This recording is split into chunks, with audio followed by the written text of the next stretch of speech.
No vídeo de hoje nós temos dois grupos de assunto. O primeiro diz respeito ao dado informado hoje pelo IBGE, a produção industrial brasileira de setembro, que cresceu em relação a agosto 0,1% e frente ao mesmo período do ano passado 0,6%, mas a indústria de transformação ela ainda continua em queda livre. Isso não é de agora, faz muito tempo, vamos analisar novamente esse ponto. Segundo grupo de assuntos, porque não são apenas um, são três, dizem respeito a algumas barberagens muito recentes do governo federal, não só em relação à gestão pública, mas procedimentos nada recomendáveis ou pronunciamentos menos recomendáveis ainda. Vamos analisar isso direitinho. Meu nome é Eduardo Starosta, esse é o canal Fora de Curva. Bom, como eu falei na introdução, a produção industrial brasileira de setembro apresentou alta de 0,1% frente a agosto e um pouco mais robusta de 0,61% na comparação com setembro de 2022. Essa alta ela foi forçada, foi determinada unicamente pela indústria extrativa mineral, que no período em questão aumentou sua produção em generosos 9,08%. Por que a extrativa mineral cresceu tanto? Resposta é simples. Esse segmento industrial, ele se dedica basicamente a fazer o quê? Tirar minério da terra, colocar em navios, colocar em vagões de trem e mandar para o seu destino, para outras indústrias e, no caso do Brasil, especialmente para exportação para a China. E a China, em setembro, iniciou seu processo de recuperação econômica depois de muita encrenca em 2022, especialmente agora no primeiro semestre de 2023, fazendo com que as importações, como eu falei, do minério de ferro brasileiro aumentassem, e isso alavancou muito essa indústria extrativa mineral que influenciou esse resultado positivo de toda a indústria brasileira. Mas eu já falei algumas vezes, gente, o que importa internamente para o Brasil, lógico que a extração mineral é importante, mas o que é mais fundamental para a gente é termos uma indústria de transformação em constante evolução, e isso não vem acontecendo. Mais uma vez, aquelas fábricas que pegam insumos, matérias-primas e a transformam em outros produtos, têm tido e continuam tendo resultados lamentáveis. A queda de setembro agora de 23 frente ao mesmo período do ano passado chegou a 0,82%. Não chega a 1%, mas é uma retração bastante relevante, especialmente porque ela não se trata de o efeito de alguma situação conjuntural, de uma recessão, de alguma coisa assim. Nada disso. Tal situação vem acontecendo há várias e várias décadas. Para nós termos uma ideia, gente, o resultado de setembro de 2023, estamos falando então no mês retrasado, é ainda 17,24% inferior à produção industrial, ao volume produzido pelas fábricas em 2003, ou seja, 10 anos atrás, uma década atrás. Por que acontece isso? Vários elementos que não poupam a culpa para ninguém.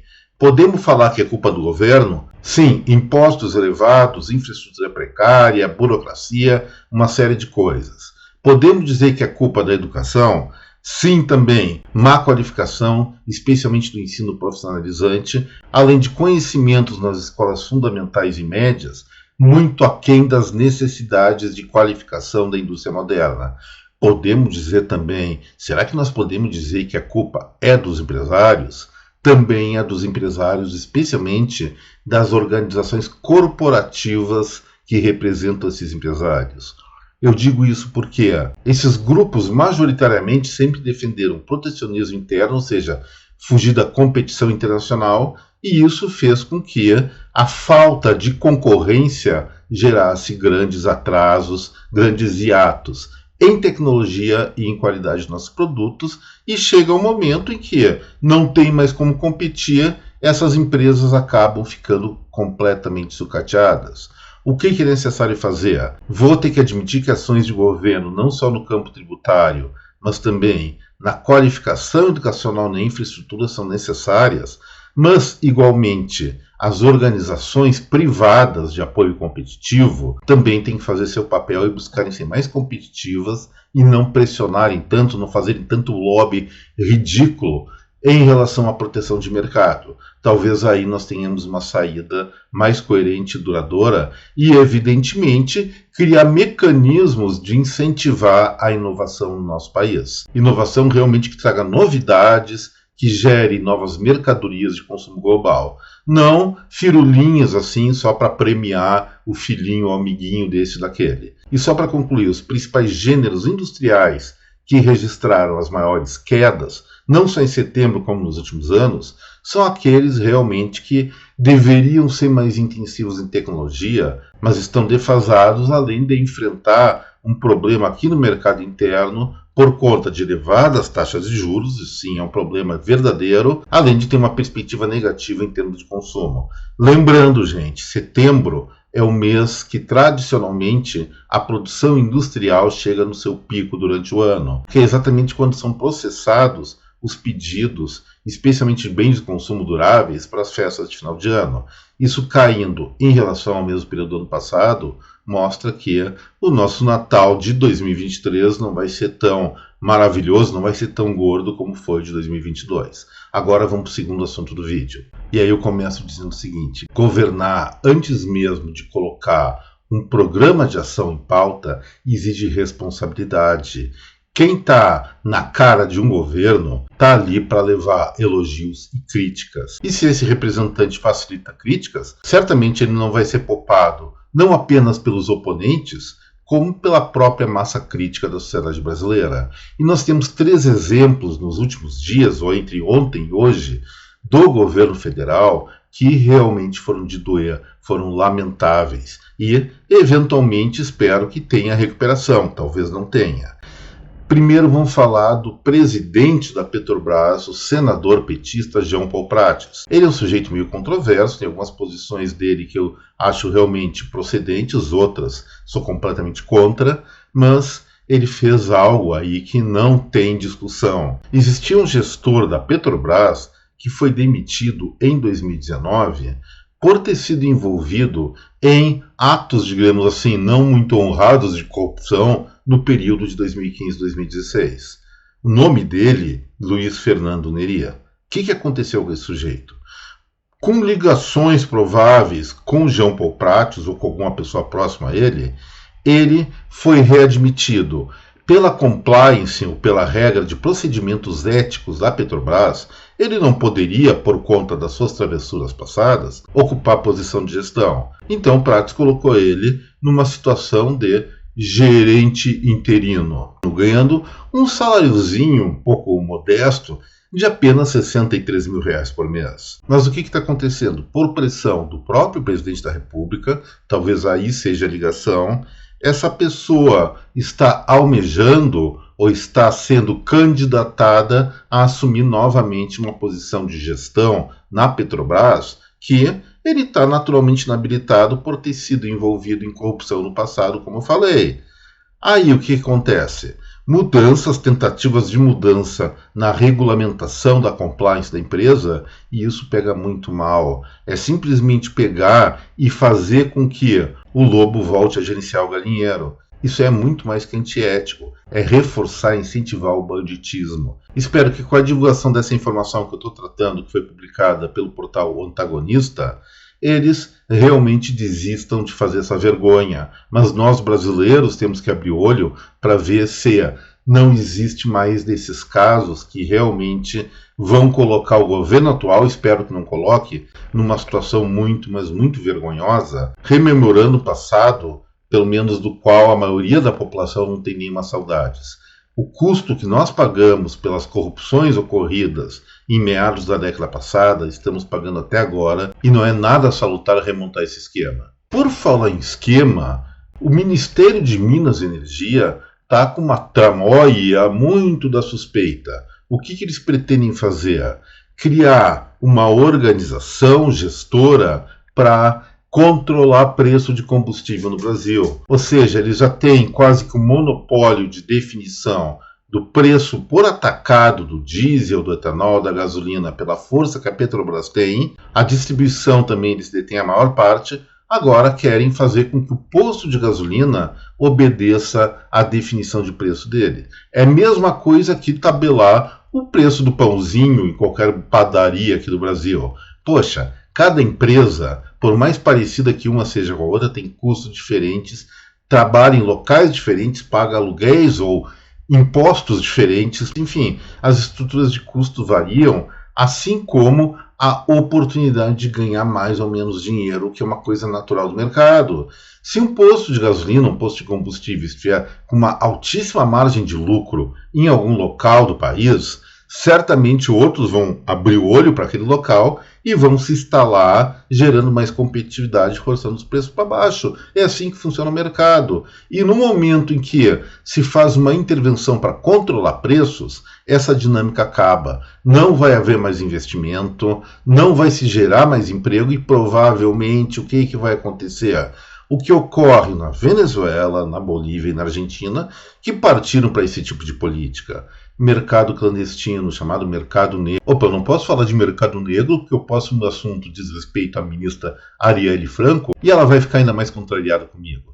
Mas, então, vamos falar. Gera mercado clandestino, gera escassez. Então, se o Ministério de Minas e Energia levar a sério essa ideia de jirico, que eles estão gestando lá na Esplanada, em Brasília, vai ser um desastre econômico, setorial e ao consumidor em todo o Brasil. É só aguardar e nós vamos ver, lamentavelmente nós vamos enxergar isso. E ainda há tempo de desmentir ou colocar no esquecimento essa ideia de última categoria. E agora vamos para o último tema sobre esse assunto no Fora de Curva, que diz respeito à ministra da Igualdade Racial, Arielle Franco. Mas antes disso, eu vou lembrar a cada um de vocês de deixar seu like aqui no vídeo, compartilhar esse material, essa película, com a sua rede de contatos. E é claro, quem está assistindo o Fora de Curva pela primeira vez, eu deixo aqui meu convite para se inscrever no canal. Gente, o que a ministra da Igualdade Racial fez ou se pronunciou é algo incrível, fantástico, extraordinário. Até se não tivesse acontecido, eu diria que é inacreditável, que seria mentira. A nossa representante junto ao governo federal para as questões raciais, ela teve, não vou dizer um brilhante, mas um muito obscuro pensamento. O que aconteceu? Ela defende, ou passou a defender a partir de agora, a proibição do uso do termo científico buraco negro.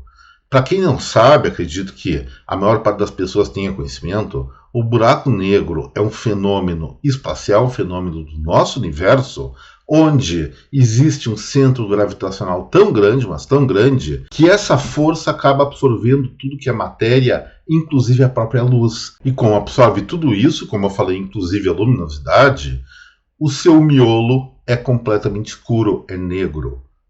O que isso aí tem a ver com igualdade racial ou desigualdade racial? O buraco negro, como é que a gente chamaria?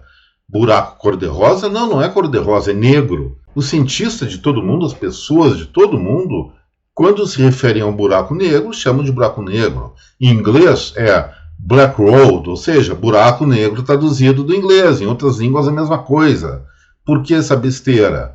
Porque a doutora, a ministra Arielle Franco, está muito preocupada com o uso pejorativo dessas palavras. Gente, será que ela não tem mais o que fazer do que simplesmente buscar palavrinhas que eventualmente em alguma situação possam ser ofensivas para pessoas cuja diferença em relação às que não têm uma pele tão escura assim simplesmente chama-se pigmentação, simplesmente chama-se intensidade de um componente chamado melanina que protege as pessoas contra os raios excessivos do Sol. Por isso, as populações mais ao norte do planeta, onde tem menos insolação, são mais claras. E quanto mais vai se aproximando das regiões equatoriais e desérticas, sim, aí a pigmentação é mais forte, a intensidade de melanina é maior. Só isso. Evidentemente, nós temos um histórico na humanidade de intolerância, não apenas em relação à cor, mas também em relação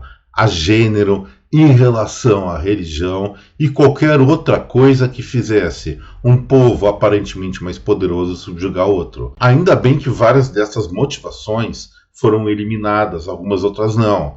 Mas o que eu vejo na ministra Arielle Franco partindo para esse tipo de observação muito da ignorante é fazer tudo para preservar a ideia de que no Brasil existe segmentação, existe um apartheid que realmente não faz parte da nossa cultura, não faz parte do nosso povo. Parece que ela, sendo governo, ao invés de unir as pessoas, quer realmente dividir ainda mais, evidentemente para manter seu palco político, que vai apoiá-la na medida em que ela se coloque como protetora de minorias. Gente, vamos esquecer essa baboseira. Fora raras exceções, essas discriminações não existem por aqui, ou se existem, são muito veladas. Não vamos colocar lenha na fogueira. Vamos sim buscar a igualdade de oportunidade entre as pessoas, não através de revanchismo, mas através de educação, de qualificação, essencialmente isso. O resto tudo se consegue depois com a capacidade pessoal e individual de cada pessoa.